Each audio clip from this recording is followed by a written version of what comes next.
Hello class, इस video में हम लोग डिस्कस करेंगे ग्रेविटेशनल फील्ड के बारे में। तो सबसे पहले ग्रेविटेशनल फील्ड होती क्या है? ग्रेविटेशनल फील्ड तो किसी भी बॉडी के अराउंड जो स्पेस है वो स्पेस जिसमें उसके थ्रू लगने वाले ग्रेविटेशनल फोर्स को एक्सपीरियंस किया जा सके, वही उसकी जो है ग्रेविटेशनल फील्ड होगी। मान लीजिए एक ऑब्जेक्ट है जिसका मास m है, क्या है? m है। तो इस बॉडी के अराउंड पूरा का पूरा वो रीजन जिसके अंदर कोई दूसरी बॉडी आए तो इसके थ्रू लगने वाले फोर्स को वो बॉडी एक्सपीरियंस कर सके, तो वो पूरा रीजन, ठीक है, इस ऑब्जेक्ट की जो है ग्रेविटेशनल फील्ड कहलाएगा। ठीक है, तो ग्रेविटेशनल फील्ड का जो एक्सटेंशन होता है वो इनफिनिट तक होता है। किसी भी बॉडी का जो फोर्स का इफेक्ट है, अगर कोई दूसरी बॉडी अगर इनफिनिट डिस्टेंस पे है तो ही वो जो है उसके एक्सपीरियंस फोर्स उस पे एक्सर्ट नहीं करेगी, लेकिन इनफिनिटी से आगे कहीं पे भी कोई भी लोकेशन होगी तो इसके फोर्स को वो बॉडी क्या करेगी? एक्सपीरियंस करेगी। ये चीज क्लियर है? एक बार और, ग्रेविटेशनल फील्ड किसी भी बॉडी के सराउंडिंग में वो पूरा का पूरा स्पेस जिसके अंदर कोई दूसरी बॉडी आए और उसके थ्रू लगने वाले फोर्स को वो बॉडी एक्सपीरियंस करे, इसकी जो है ग्रेविटेशनल फील्ड कहलाएगी। ठीक है, अब उसके बाद हम लोग बात करेंगे intensity of gravitational field. Okay, तो इंटेंसिटी ऑफ ग्रेविटेशनल फील्ड हम देखें क्या होता है।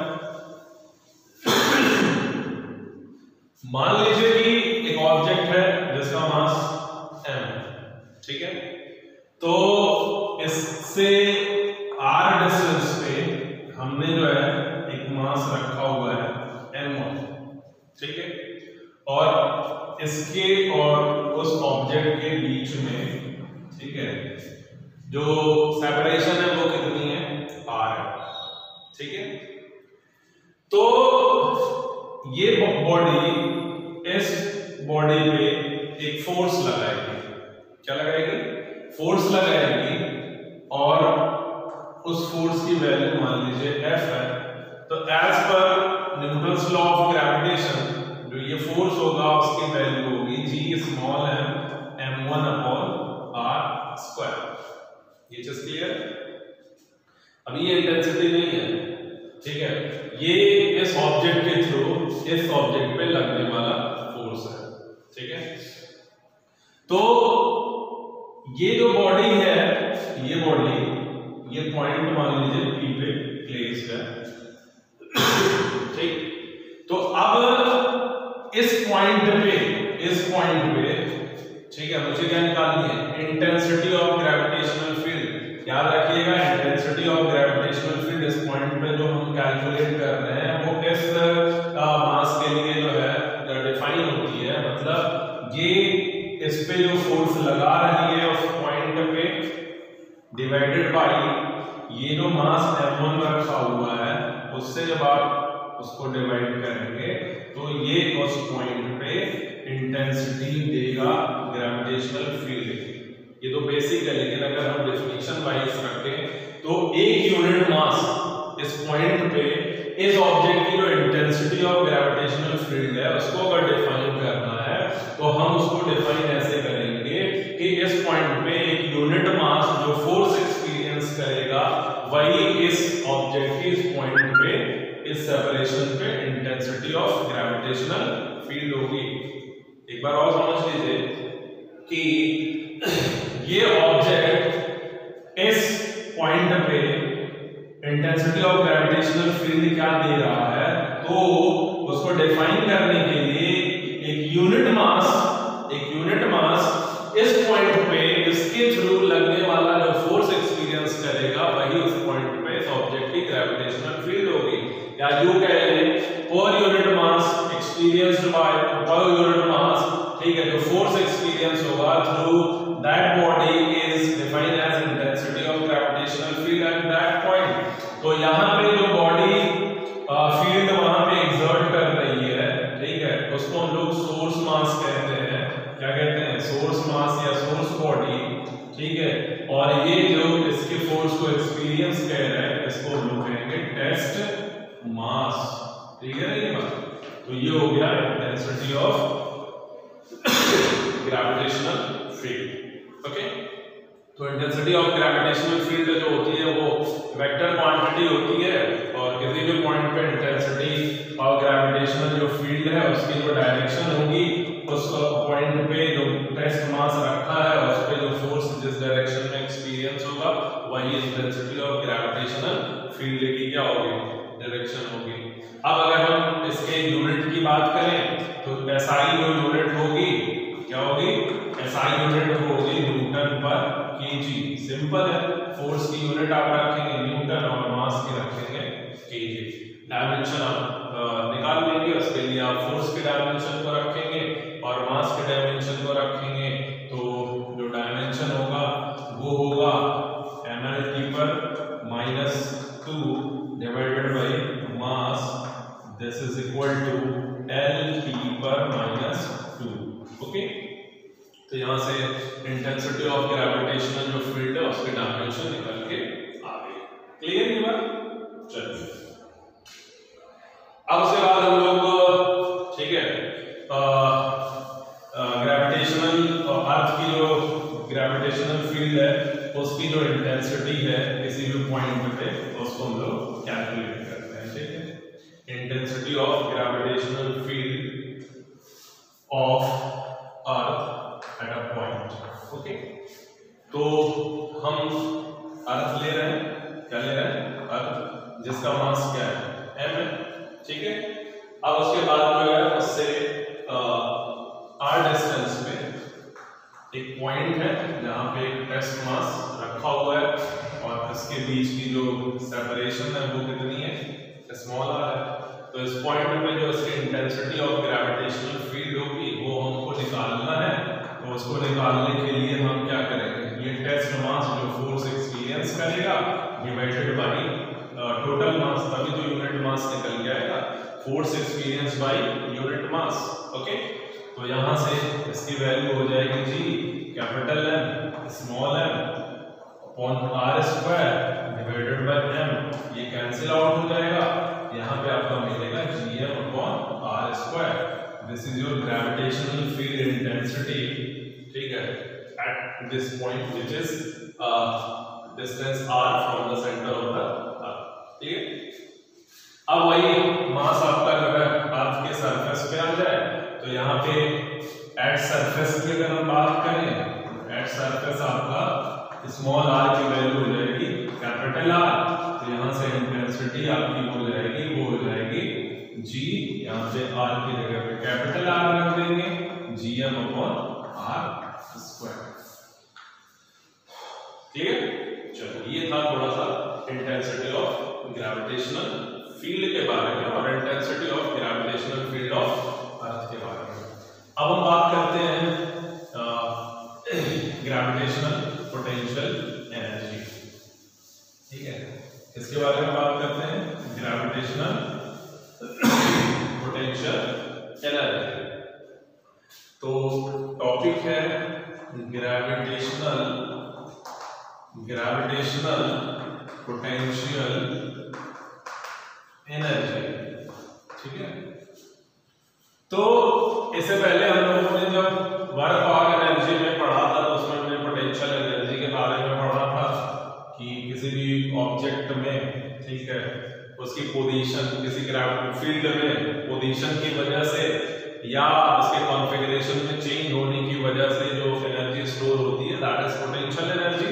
उसके बाद उसको हमने कैटेगराइज किया था, तो उसमें आया था आपका ग्रेविटेशनल पोटेंशियल एनर्जी, ठीक है, elastic potential energy, electrostatic potential energy. तो उसमें ये हुआ था कि ग्रेविटेशनल पोटेंशियल एनर्जी को हम डिटेल डिस्कशन करेंगे ग्रेविटेशन में, तो ये वो वही टॉपिक है। ठीक है, तो ग्रेविटेशनल पोटेंशियल एनर्जी बेसिकली है क्या? अर्थ की ग्रेविटेशनल फील्ड में, अर्थ की ग्रेविटेशनल फील्ड में किसी भी ऑब्जेक्ट की उसकी पोजीशन की वजह से उसके अंदर जो एनर्जी स्टोर होती है उसको हम लोग ग्रेविटेशनल पोटेंशियल एनर्जी कहते हैं। मान लीजिए ये अर्थ है, क्या है? अर्थ है, इसके अराउंड जो है इसकी ग्रेविटेशनल फील्ड एग्जिस्ट करेगी। तो उस ग्रेविटेशनल फील्ड में कोई ऑब्जेक्ट है जिसका मास m है और वो इससे r डिस्टेंस पे है, तो इसकी पोजीशन इस फील्ड में यहाँ पे है। तो इस पोजीशन की वजह से इस बॉडी में जो एनर्जी स्टोर होगी उसी को हम लोग जो है gravitational potential energy by definition कहेंगे। ठीक है, एक बार और समझ लीजिए, सुन लीजिए कि किसी भी ऑब्जेक्ट की ग्रेविटेशनल फील्ड में उसकी पोजीशन की वजह से जो एनर्जी स्टोर होती है that is gravitational potential energy. लेकिन अगर हम मेजरमेंट की बात करेंगे तो मैथमेटिकली जो है जो डिफाइन होता है कि कैसे हम किसी भी ऑब्जेक्ट की पोटेंशियल एनर्जी को किसी भी फील्ड में कैलकुलेट करते हैं। तो उसका सबसे जो तरीका है वो ये है कि उस ऑब्जेक्ट को जिसकी कि हम पोटेंशियल एनर्जी को कैलकुलेट करने में इंटरेस्टेड है वो इनिशियली इनफाइनाइट पे है, जहां पे इसकी कोई भी फील्ड मौजूद नहीं है। वहां से उसको उठा के इस पॉइंट पे ले आके रखने में जो वर्क करना होता है या जो वर्क होता है वही in terms of potential energy इस सिस्टम में क्या होता है? स्टोर होता है। एक बार और सुन लीजिए, मैथमेटिकली जब हम मेजरमेंट करना होता है कि किसी भी ऑब्जेक्ट में कितनी पोटेंशियल एनर्जी है due to its position in a gravitational field, तो उसके लिए हम जो है उस ऑब्जेक्ट को इंफिनिटी पे अज्यूम करते हैं जहां पे इसकी फील्ड 0 होती है। वहां से उठा के इसको उस पॉइंट पे ले आके प्लेस करने में जो वर्क करना होता है उसी को हम उसकी जो है ग्रेविटेशनल पोटेंशियल एनर्जी न्यूमेरिकली कहते हैं। तो अब हम डेरिवेशन करने वाले हैं कि अगर कोई भी ऑब्जेक्ट जिसका मास m है वो अर्थ के सेंटर से r डिस्टेंस पे आके प्लेस्ड है तो उसके अंदर पोटेंशियल एनर्जी कितनी होगी। तो हम इसको जो है अब डिराइव करते हैं कि derivation of gravitational potential energy. Okay, तो हम ये अज्यूम कर लेते हैं कि इनिशियली जो है ऑब्जेक्ट कहां पे था? इनफिनाइट पे है और इनफिनाइट से हम उसको लेके आ रहे हैं। ठीक है, क्या कर रहे हैं? लेके आ रहे हैं। बस ये होना चाहिए उसमें एक्सेलरेटेड मोशन नहीं होना चाहिए। तो यहाँ पे हमारा बीच में एक पॉइंट है जहां से वो गुजर रहा है, थोड़ी देर बाद वो P पे जा रहा है, फिर जो है एट द एंड वो आके P पे प्लेस्ड है। तो फाइनली उसकी पोजीशन कहां? अर्थ के सेंटर से R है। ठीक है, यहाँ पे हमें कैलकुलेट करना है कि उसके पास कितनी पोटेंशियल एनर्जी है। तो हमने बताया है कि न्यूमेरिकली जब कैलकुलेट करना होता तो हम इंफिनिटी से उस ऑब्जेक्ट को लाएंगे, उस पॉइंट P पे रखेंगे, जो एनर्जी आपको जो वर्क मिलेगा वही इसमें पोटेंशियल एनर्जी के फॉर्म में स्टोर होगा।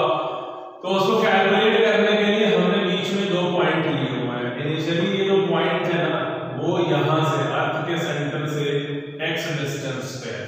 ठीक है, तो यहाँ पे इस अर्थ के सेंटर को हम O से डिनोट कर रहे हैं। तो OA की जो वैल्यू है वो कितनी है? x है। तो इनिशियली जब m मास का ऑब्जेक्ट ठीक है A पॉइंट पे है तो उस पे जो ग्रेविटेशनल फोर्स काम करेगा उसकी वैल्यू होगी G capital M small m upon x square. ये चीज क्लियर होगी? अब मैंने इस m मास के ऑब्जेक्ट को स्लाइटली आगे की तरफ लेके गए हैं और A और B के बीच में जो डिस्प्लेसमेंट है वो इनफिनिटली क्या है? क्या है? काफी स्मॉल है। क्या है? इनफिनिटली काफी स्मॉल है। तो यार यहाँ पे जब A पॉइंट पे था तो उस पे जो फोर्स लग रहा था, ठीक है, क्या लग रहा था? फोर्स वो G capital M small m upon x square लग रहा था। लेकिन B और A के बीच में जो डिस्प्लेसमेंट है वो इनफिनिटली स्मॉल है। तो हम ये अज्यूम कर लेंगे कि A और B के बीच में जो फोर्स एक्ट कर रहा है, जो फोर्स एक्ट कर रहा है वो कांस्टेंट है। क्या है? कांस्टेंट है। ठीक है, तो कांस्टेंट हम करने के पीछे हमारा जो मकसद होता है वो ये होता है कि हमने वर्क और एनर्जी में जो पढ़ा है कि जो वर्क डन के लिए हम लोग force into displacement in the direction of force जो लगाते हैं उसमें फोर्स क्या होना चाहिए? कांस्टेंट होना चाहिए, तभी ये फॉर्मूला वैलिड होता है। अदरवाइज हम वैलिड नहीं लेते इसको। तो यहाँ पे अब हमने इनफिनिट स्मॉल डिस्प्लेसमेंट लिया और वहां पे क्या है, फोर्स कांस्टेंट है। तो अब ए से बी तक डिस्प्लेस होने में जो ग्रेविटेशनल फोर्स एक्ट कर रहा है वो कितना काम कर रहा है वो हम निकालेंगे। तो चूंकि डिस्प्लेसमेंट हमारा इनफिनिटली क्या है, स्मॉल है, तो वर्क डन भी क्या है, इनफिनिटली स्मॉल होगा। ठीक है भाई, जब डिस्प्लेसमेंट ही आपका बहुत छोटा है, बहुत मतलब इनफिनिटली स्मॉल, तो वर्क डन भी क्या है, छोटा सा ही मिलेगा। तो छोटा सा इनफिनिटली स्मॉल वर्क को हम dw से डिनोट करते हैं और यहां से f into dx, क्योंकि अब यहां पे dx के बीच में फोर्स क्या है, कांस्टेंट है। लेकिन हमें तो a से b तक ऑब्जेक्ट को डिस्प्लेस करना नहीं है, हमें तो इनफिनिट से ले आके कहां पे रखना है, p पे रखना है। तो इनफिनिट से ले आके p तक रखने में जो वर्क डन हुआ है वो हमें कैलकुलेट करना है। तो ये तो हमारा टोटल वर्क डन होगा ना, जो कि फाइनाइट होगा, वो इनफिनिटली स्मॉल नहीं होगा, वो फाइनाइट होगा। तो हम क्या करेंगे, उस छोटे छोटे वर्क को, जिसको कि हमने ऐसे ही छोटे छोटे पार्ट में तोड़ा है और वहां से छोटा छोटा वर्क निकाला है, उसको हम क्या करेंगे, ऐड कर देंगे with the help of integration. और हमारा इनिशियली अगर हम देखें ऑब्जेक्ट कहां पे था, इनफिनिट पे था, तो सेंटर और उस इनफिनिट पे जो इनिशियल जो सेपरेशन थी वो क्या थी, इनफिनिट। फाइनली हमने उसको ले आके रख दिया पॉइंट p पे। अब उसके बीच की सेपरेशन कितनी हो गई, r। उसका मतलब हमारी इनिशियल लिमिट इनफिनिट होगी और फाइनल लिमिट क्या होगी, r होगी। अब उसके बाद हम w को जब कैलकुलेट करेंगे तो ये हो गया इनफिनिट और ये हो गया r। अब dw की जगह पे रखेंगे f into dx और यहाँ पे फिर हम रखेंगे इनफिनिट टू r, f की जगह पे रखेंगे g capital M small m upon x square dx। ठीक है। अब उसके बाद हम इसको क्या करेंगे, इंटीग्रेट करेंगे। क्या करेंगे, इंटीग्रेट करेंगे। बेसिक जैसे इंटीग्रेशन का जो बेसिक है उसमें हम टोटल वर्क डन, ठीक है, निकालेंगे। तो यहाँ पे g capital M small m क्या है, कांस्टेंट है, और अंदर बचेगा 1 upon x square dx। This is infinity and this is r। ठीक है। तो g capital M small m, इसको हम लिख सकते हैं x के power -2 dx। This is infinity to r। Okay. तो यहाँ पे x -2 का जब इंटीग्रेशन होता है तो उसकी वैल्यू आएगी x to the power n plus 1। तो -2 plus 1 -2 plus 1। Okay. -2 plus 1 -1 upon -1, this is -1 by x। तो इसका जो इंटीग्रेशन है 1 बाई x आएगा। तो अब हम, ठीक है, इसको, ठीक है, लिखेंगे g capital M small m, इसकी जगह पे रखेंगे -1 by x and this is your lower limit and this is upper limit. Okay. अब उसके बाद देखिए हम क्या करने वाले हैं, हम जो है इसके बाद इसको करेंगे सॉल्व। ठीक है। पहले हम रखेंगे अपर लिमिट, तो g capital M small m और -1 बाई r -1 अपॉन इंफिनिटी। ये चीज क्लियर है। अब यहाँ पे जो है इसकी जो वर्क डन की वैल्यू आएगी वो आएगी g capital M small m, minus बाहर ले लेते हैं तो 1 upon r minus 1 upon infinity क्या होगा, 0 होगा। ठीक है। तो यहाँ से आपकी जो वैल्यू आ जाएगी, थोड़ा इसको दूर लिख लेते हैं। ठीक है।